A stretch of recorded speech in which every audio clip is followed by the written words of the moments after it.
Why You Must Listen. Alex vividly remembered the crushing weight of silence, the unspoken words trapped behind a wall of fear. Every English class felt like an interrogation, every potential conversation a minefield.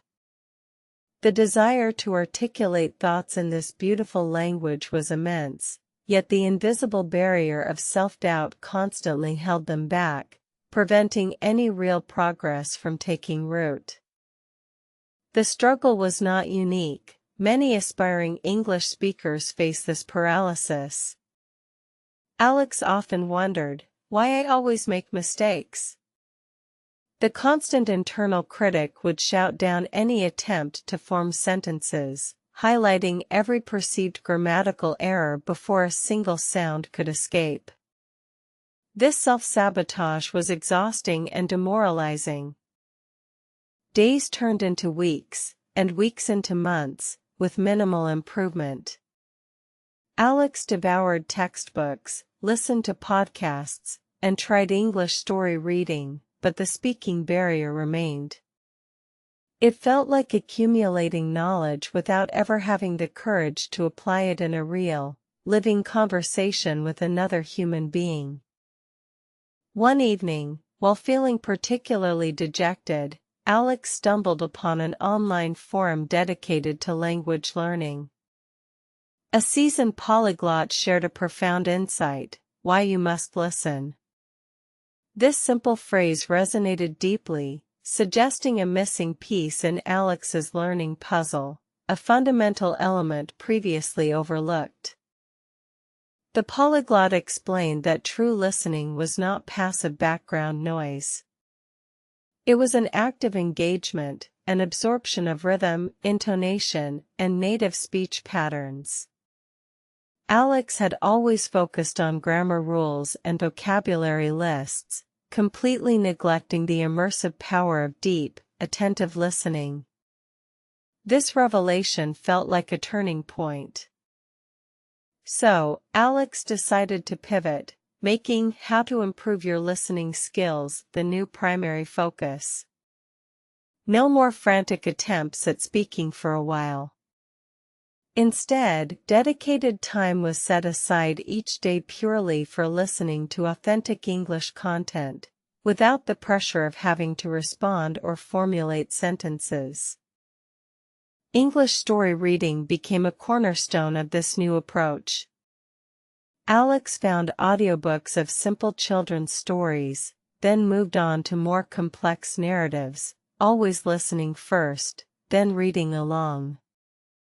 This dual input method began to subtly rewire the brain, connecting sounds to written words, creating new neural pathways. The process felt slow initially, but persistence paid off. Gradually, Alex started noticing patterns in sentence structure, common phrases, and natural pauses that had been completely imperceptible before. It was like tuning into a radio frequency that was always there but previously out of reach. This immersive listening experience was truly a new way of learning English. It wasn't about memorizing lists, it was about internalizing the language organically, much like a child acquires their native tongue. The fear of mistakes didn't vanish entirely, but its grip began to loosen slightly. After several weeks of intense listening, a quiet confidence began to stir. The next monumental challenge loomed: how to take first step for talking. The idea of actually producing sounds, forming words, and engaging in dialogue still felt terrifying, but the foundation felt stronger. The same polyglot from the forum offered brilliant advice: start step-by-step talking. They emphasized that the first step didn't need to be a grand speech or a complex debate. It could be as simple as uttering a single word, or mimicking a phrase heard in a story. Alex decided to practice alone first, standing in front of a mirror. The task? To simply say hello out loud, clearly, and confidently. It felt absurdly difficult for such a simple word. The throat tightened, the voice wavered, but the sound eventually emerged. That single hello was a victory. It wasn't perfect, but it was a start. The mirror became a confidant, a safe space for initial attempts at pronunciation and intonation. Alex would repeat short sentences, imitating the speakers from the audiobooks, slowly building muscle memory in the mouth and tongue. The internal dialogue about why I always make mistakes was still present, but now Alex had a counter-argument. Mistakes were inevitable. They were not failures but essential data points, guiding the path to correction. Each misstep became a stepping stone, not a stumbling block. The next brave leap was to find a speaking partner. The thought was daunting, but the advice to how to talk to people in pairs resonated. A one-on-one conversation felt less intimidating than a group setting, allowing for more personalized feedback and a more relaxed atmosphere. Alex found a language exchange partner, Maria, who was a native English speaker learning Spanish. Their first conversation was understandably awkward, filled with long pauses and hesitant responses. Yet, Maria's patience and encouragement were invaluable, making the environment feel incredibly safe and supportive. During these early conversations, Alex continued to apply the "why you must listen" principle. Even while speaking, Alex focused on Maria's responses, not just the words, but her tone, her facial expressions, and how she structured her sentences. It was a continuous feedback loop. Maria, sensing Alex's trepidation, gently offered some "let me tell you" talking tips. She suggested focusing on conveying the message, even if the grammar wasn't perfect. Clarity over correctness, she'd say, especially in the beginning. Fluency will follow. This advice was a huge relief. One evening, Maria shared a very interesting story about her first attempt to speak Spanish in a bustling market. She recounted her numerous embarrassing mistakes with humor and warmth, demonstrating that even native speakers make errors when learning a new language. This story was incredibly reassuring for Alex. Inspired by Maria's openness, Alex decided to share a simple anecdote about a funny incident that happened during a commute. The story wasn't complex, the vocabulary was basic, and there were definitely pauses and hesitations, but Alex managed to tell the entire story from beginning to end. The feeling of accomplishment after that simple story was immense. Maria understood perfectly and even laughed at the right moments. It wasn't about being perfect, it was about being understood, about connecting. This was the true essence of communication, something Alex had long desired. The journey of step-by-step talking truly began to accelerate. Each conversation, each small victory, chipped away at the wall of fear. The internal critic's voice grew fainter, replaced by a growing confidence and a genuine enjoyment of the speaking process. Alex continued to incorporate English story reading into the routine. Reading different genres exposed Alex to new vocabulary and diverse sentence structures. This constant input provided fresh material for conversations, making discussions more varied and engaging with Maria and other partners. The way of learning English now felt natural and sustainable. It was no longer a rigid set of rules but a fluid process of input, listening and reading, and output, speaking, with mistakes serving as guides rather than deterrents. The pressure to be perfect had finally lifted. To further improve, Alex started recording short monologues about daily events, then listening back to them. This objective self-assessment was painful at first, hearing every mispronunciation and awkward pause. However, it was an incredibly effective way to pinpoint specific areas needing improvement. The recordings provided concrete examples of why I always make mistakes, allowing Alex to address them systematically. For instance, consistently mispronouncing th sounds became a target for focused practice, turning a vague frustration into a solvable linguistic puzzle. This analytical approach was very empowering.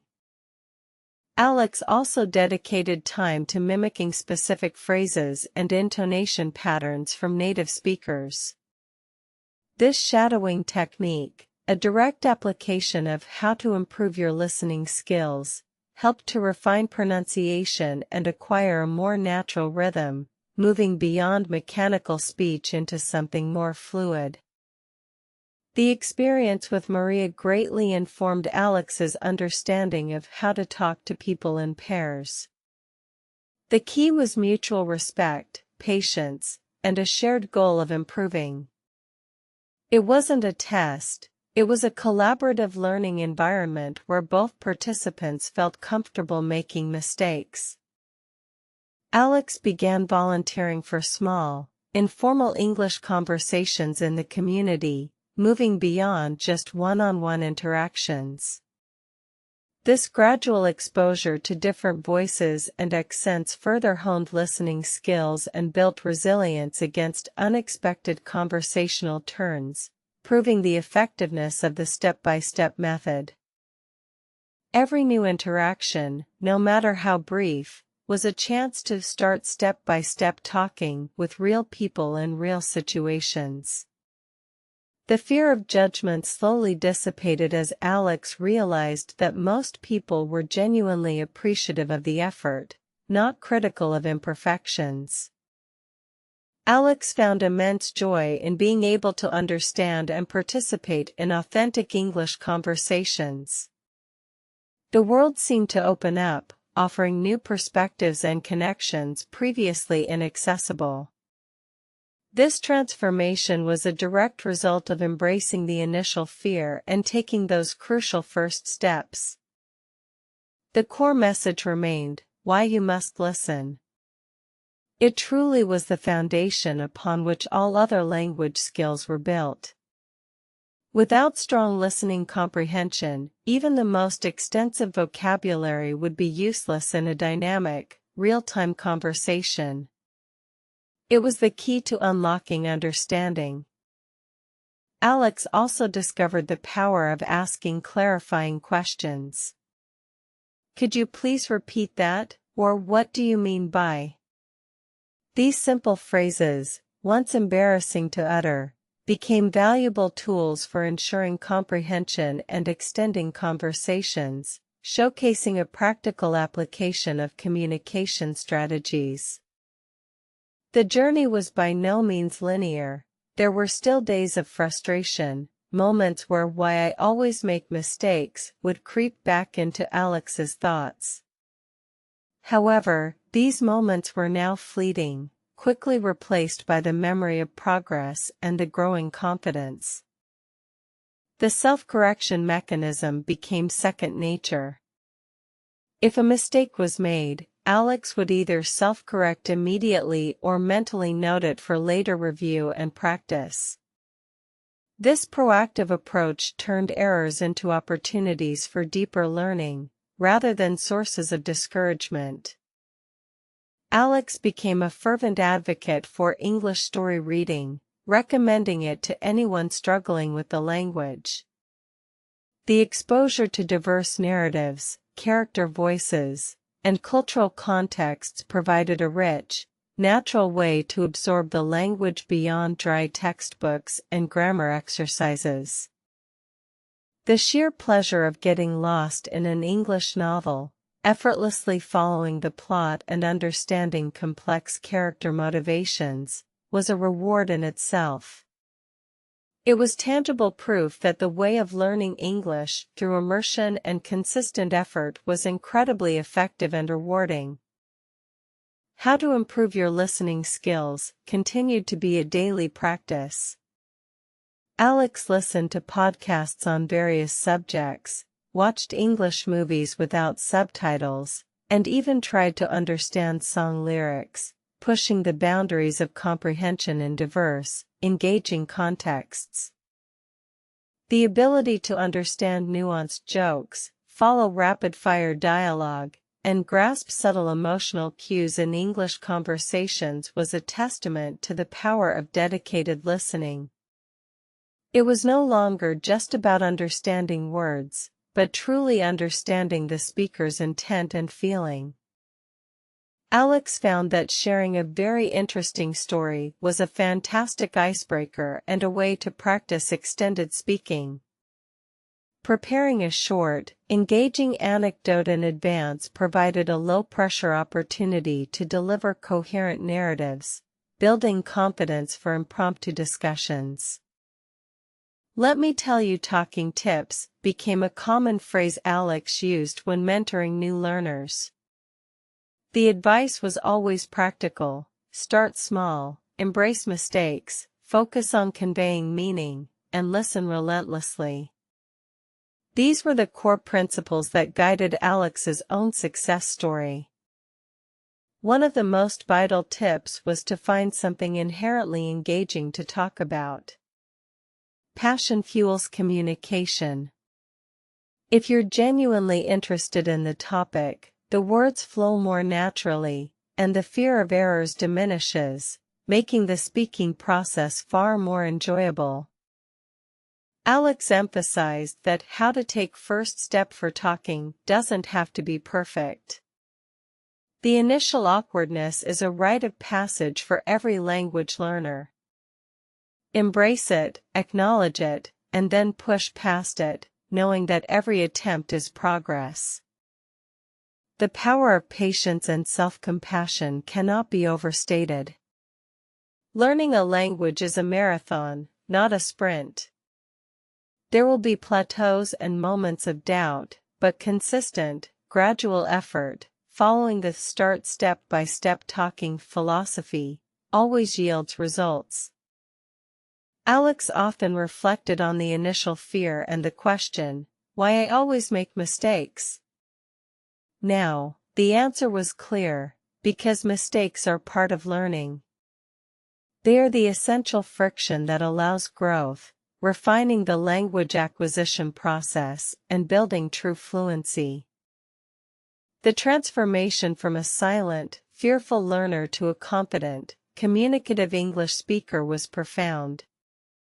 It wasn't just about speaking English, it was about unlocking a new part of oneself, a new ability to connect with the world and its diverse cultures.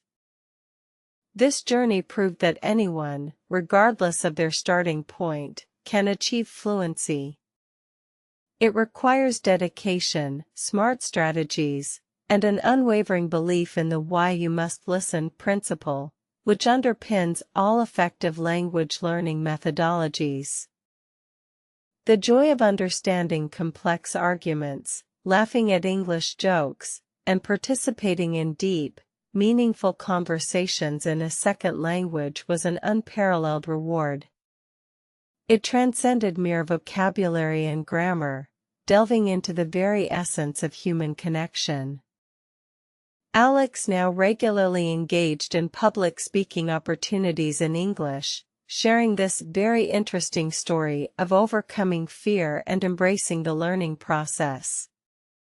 The ability to articulate thoughts freely and confidently was a testament to the journey. The ongoing practice of English story reading continued to enrich Alex's vocabulary and understanding of complex literary structures. It provided a steady stream of advanced language input, ensuring continuous growth and refinement of skills beyond conversational fluency. The way of learning English was no longer a mystery but a well-trodden path. It was a holistic approach that integrated listening, speaking, reading, and self-correction, fostering a continuous cycle of improvement and mastery. How to improve your listening skills remains a lifelong pursuit. The nuances of native speech are endless, and there's always more to learn, more accents to understand, and more idioms to absorb, making the journey endlessly fascinating. Alex's parting advice to all aspiring speakers is simple yet powerful: start step by step talking. Don't wait for perfection. Begin where you are, with what you have, and the path will reveal itself as you move forward, one word at a time. Remember that the initial, how to take first step for talking is always the hardest. It's the moment of courage that unlocks all subsequent progress. Embrace the discomfort, for it is the gateway to growth and eventually, true fluency. So, go ahead. Open your mouth, make a sound, tell a very interesting story about your day. Embrace the process, for the world is waiting to hear your voice. And always, always remember why you must listen. It's your ultimate superpower.